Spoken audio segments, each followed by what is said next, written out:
Kids these days, get off my lawn, get to work, pull your pants up. Unbelievable.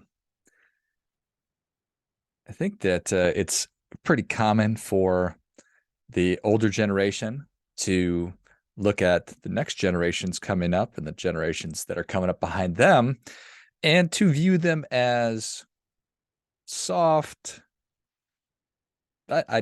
Just to look at them and to think, wow, there is a problem here. And this is not a new thing. So I am a member of Generation X, and certainly the headlines about millennials over the years have been pretty laughable and comical. And then the next generation, whatever that is, I think it's Gen Z coming up, but I'm probably wrong about that. There's some pretty funny headlines about that. But reality is, it's always been this way. Literally, always been this way. Have you heard this one? Here is a quote from Socrates, a little while back. He says, "The children now love luxury. They have bad manners, contempt for authority. They show disrespect for elders and love chatter in place of exercise. Children are now tyrants, not the servants in their households. They no longer rise when elders enter the room. They contradict their parents, chatter before company, gobble up dainties at the table, cross their legs, and tyrannize their teachers." I mean, you thought millennials were bad. Are they crossing their legs or gobbling up dainties at the table? No. So when you take it in context, they're actually doing great. I'm, of course, kidding about millennials. I think that y'all are great, and I think that Gen Z is all great, and I think that all people are all just fantastic. So, but I thought that was pretty funny.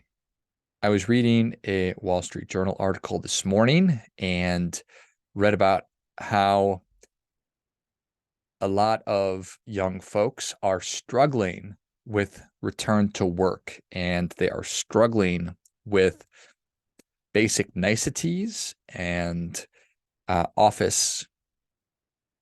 I don't know why I'm struggling to find the right word for this, but they're having a hard time navigating the office environment. They're having a hard time going into a workplace. They're having a hard time dressing correctly, eating properly, sending emails, just being in offices. There are some interesting quotes. One said, just talking about some of the problems. One recent grad found working in person to be draining thanks to professional attire and staying energetic consistently. Well, that's probably going to be a problem. And another attended an etiquette dinner, and it was important that they learn how to eat at the other people's pace, to discuss neutral topics, and avoid personal questions. If that's not just the worst advertisement for corporate life, I don't know what is. I mean, gosh, discuss neutral topics, avoid personal questions. Yuck. What are we talking about? The most vapid nonsense ever. Reading that, if I were a younger person, I'd be like, no thanks. I opt out of that 100%. The article just goes on to talk about how there's problems with understanding proper dress code, literally how to send emails, navigating interpersonal communication and interpersonal relationships. And that one's obviously a little bit tricky. When I read it, I thought, how long was the pandemic that we have this group of people who were isolated? Well, we were all isolated to a degree, and have this group of people in their formative years where they ought to have been doing lots of interpersonal communication with one another and not able to do that. So no question about it. It was an awful thing that is going to slow the development and has slowed the development of a lot of people. When I read that, I am surprised by it. I'm saddened by it. I am shocked by it. But I guess I shouldn't say that I'm surprised by it. because I think that we've been incrementally getting a little bit worse and worse and worse at having interpersonal communication and just making connections and making new friends and all those kinds of things. But I heard this once, what's obvious to you is brilliant to somebody else. And I am very comfortable with interpersonal communication. I think that my superpower is being able to talk to anybody. It's one of my favorite things to do, is to talk to people. I love having coffee or having a drink with somebody or whatever, lunch, just having the opportunity to meet somebody new. And obviously on the podcast, I get to do that just about every day. So I've gotten better at it. Interpersonal communication is a skill like any other. It's more like a dance, I think, than anything else. It's a give and a take. But you will get better. And if you don't do it ever, then you will not have that skill. Maybe it's like martial arts. Look at me and all my analogies this morning. Probably more like martial arts, where you start out as a white belt and you can work your way all the way up to a black belt. I think that is certainly a thing. I remember when I was in college, I took an interpersonal communications course, and it was just the most obvious stuff in the world to me. And I thought, this is crazy that people made textbooks out of this stuff, because it is so basic to me and so obvious to me. But I am blessed, apparently, with the ability to, with those skills and those abilities, and other people, particularly these young folks who are now entering the workforce for whatever reason, do not have. So the answer is that there are now going to be new training programs that companies are going to be implementing, and they are going to be teaching people how to handle conflict, how to have and navigate inter-office relationships, how to make eye contact, how to introduce yourself, which again seems really obvious, but not necessarily obvious or not practiced. Perhaps that's the best way to put it. Just because you intellectually know and understand somebody doesn't mean you can actually put it to work. You can read all the karate manuals in the world, but it's a different thing when you're actually doing karate with another human being. So you could read all the texts or take all the courses in how to have a business lunch, or how to ask somebody out on a date, or how to introduce yourself, whatever. But until you actually do it, that's a whole nother thing. So I am talking myself into the value of these courses as I am talking. So I think it's really, really an interesting thing. And there are big problems with expectations as well. And this is also a really important part of, I think, human relationships that this article highlighted, was that a lot of teachers are bemoaning the fact that students will just relentlessly email them and contact them, even over the weekends and holidays, about things that they want or things that they need. And they appear to be, in a lot of circumstances, really blind to different expectations. So when you take a big step back, I think that these are some of the most important things and some of the most important skills that we can learn, know, get better at, which are interpersonal communication and then properly setting expectations for a relationship. Because if we do not have proper expectations in our relationships, that's when things do go sideways. That's when people get let down, or they get frustrated, they get mad. So being really upfront with what the expectations are, with what next steps are, with, are we on the same page here? How do you like to process information? That is a really, really, really valuable skill to have, and not at all obvious. So managing expectations on the front end, managing expectations while you're having a conversation with people, and gaining permission along the way, and then figuring out what next steps are at the conclusion of our interaction. Where do we go from here? Kind of a thing. And if you're not comfortable having those kinds of conversations, because that can be comfortable, that can be an uncomfortable thing, well, just know that the more you do it, the better at it you will be. So I think some really kind of some greatest hits in terms of how to become a better interpersonal communicator. Number one is that you have 2 ears and 1 mouth, and that's for a reason. So at some point you're going to have to talk, but there's so much power in asking a good question, because when you ask a good question and you actually listen and give the person the opportunity to respond and answer your question, there's so much wonderful things. There's so many wonderful things that are happening there. Number one, you're doing a good job listening and you're becoming an active listener. And number two, people find people who are interested to be interesting. So if you want to be interesting, be more interested.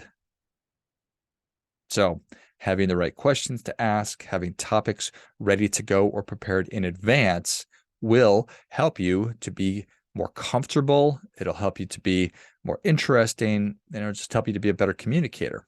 People will like you because you're asking questions. You are interested.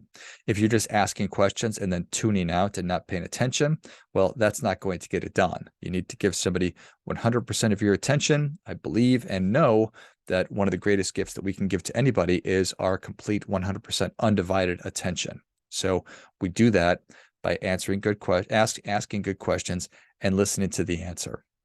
So when you ask a question, it also allows for you to take a little bit of a break. If you are nervous when you are having conversations with people, or you are, whatever the case may be, when you have a question ready and you can ask, it gives you a minute to catch your breath a little bit, and just hit the tennis ball over the net to the other person and let them play for a minute. So if you want to be interesting, be interested. A couple of different topics that you can just keep in the back of your mind. And for our HR listeners out there, you may have grievance with me on these, but that just is what it is.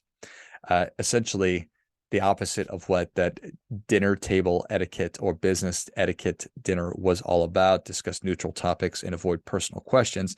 Well, we don't need to ask people about the most personal aspects of their lives, but we can ask them, whatever city that you're currently in, if you're in Omaha, Nebraska, you can ask the person you're talking to, did you grow up in Omaha? And they will tell you, yeah, I did. Or they'll tell you, no, I'm actually from Florida, or I'm from Connecticut, whatever the case may be. And there's a million questions there too. Then that kind of gets you going. I always want to ask people what they're interested in. So think about what their hobbies are. Do you have any hobbies? What hobbies do you have? And they will answer, and you'll be able to find commonalities. And that's always a valuable thing, is to look for common ground with people. But more so, I'm interested in talking to somebody that I have absolutely no experience or no context with what they're talking about. If somebody is from a country that I've never been to, I think that that's such a wonderful opportunity, because I'm a curious person and I'll have a million different questions for them. But just ask them where they grew up, or if they grew up here, wherever here might be. And if you are running out of, well, you can talk about vacations. So you have any travel plans, going anywhere soon? So think about vacations. Think about what they're consuming. So you're reading any good books, listening to any good podcasts, watching any good movies these days, watching any shows, you binging any shows. From a funny question standpoint, I am fond of asking people what their favorite dinosaur is, because it's funny. I like asking people what their favorite color is. I would like to ask people silly questions, like, would you rather be a pirate or an astronaut? And you can have fun with this stuff. People like to have fun. Breaking news. Spoiler alert. People like to have fun. So we can have fun. It's okay. And then finally, if you could have dinner with anybody, if you were the host of a podcast and you could have anybody on, anybody from any point in time in history, who would that be? And so there's just a handful of good questions that you can be asking to help with your interpersonal communication skills, kind of break the ice a little bit, get the conversation moving. And those are valuable to have in your back pocket. So the next time you're going to something where you are perhaps dreading what it is we're going to be talking about, who am I going to be talking about, have those questions ready. Have a little bit of fun and think about your own fun questions, whatever they might be. But I think the fundamental thing here, talk about what's really going on, why it is that young people are struggling to be successful with interpersonal communications, why we struggle and are tired by these kind of environments, and it's hard to keep our energy levels up. I think that the really big culprits here are, first and foremost, obviously technology. It's really having a horribly detrimental effect on so many different aspects. I can't imagine dating today. Thank goodness I am a married person. I can't imagine dating and just using, a dating app or dating off of social media apps and stuff like that. I think that there's probably benefits to it, but it's going to be, I fear that we're going to lose the ability to walk up to and be able to strike up a conversation with people. And that's true for a lot of reasons. I think that we have, on top of technology, we've also caused everybody to walk around on eggshells and to be nervous about walking up to strangers and talking to them. We are nervous and have created a culture of awfulness where if you say the wrong thing, that you will lose your livelihood, you'll lose your friends, you'll get canceled, and all this other bullshit. And I think that's really, if I were really to think about why people are so reticent and so uncomfortable with interpersonal communication, with interpersonal interaction, it's because we have allowed this culture of awfulness to proliferate and to grow. And we dogpile on people when they make a mistake, and we virtue signal and call them, bad people or bigots, or we call them racists or whatever. And, it's impossible to know what's in the heart of anybody else, but we need to give ourselves grace to be able to have conversations of all different kinds, but not to be terrified that if the wrong word, if my mouth makes the wrong noise and that comes out, that my life is going to be over. I maybe took this one a little bit too far, but you get the idea here. Start at the beginning. Older generations are always going to look at younger generations and think them soft or mildly problematic or something like that. Doing something stupid, doing things you shouldn't be doing, not as good as that generation. So that's always been going on. It's always going to be going on. That interpersonal communications are a muscle like any other, and it's a skill like any other that can be learned and can be strengthened. And we need to look at the conditions that have made the need for additional training necessary. It's technology, but it's also the culture that we've decided to proliferate. And it's the culture that I think we're a little bit tired of. I know I'm certainly sick of it. I am not somebody who is going to discuss neutral topics at a dinner and avoid personal questions. In fact, quite the opposite. I like to chop it up. I'd like to have real and authentic, difficult conversations with people that are different than me. And the only way we can do that is to go into interactions with genuine, in good faith, and to be able to have fun and work together and to challenge one another's thinking. If we're not able to do that, either because we're not comfortable doing it or we don't have the skills to do it, that's going to hold us back. As what got us here was certainly not discussing neutral topics and avoiding personal questions. So need to be able to chop it up. We need to be able to talk about whatever it is that's on our minds, and to give ourselves and one another grace and a little bit of space to do that and to make mistakes, because it's going to happen. So Bottom line, support your coworker who is a millennial or a Gen Y or a Gen Z or a XYZ, elemental P, whatever. Put your arm around them. Help them out a little bit. Maybe don't put your arm around them. You get the idea. Anyway, as always, do your part by doing your best.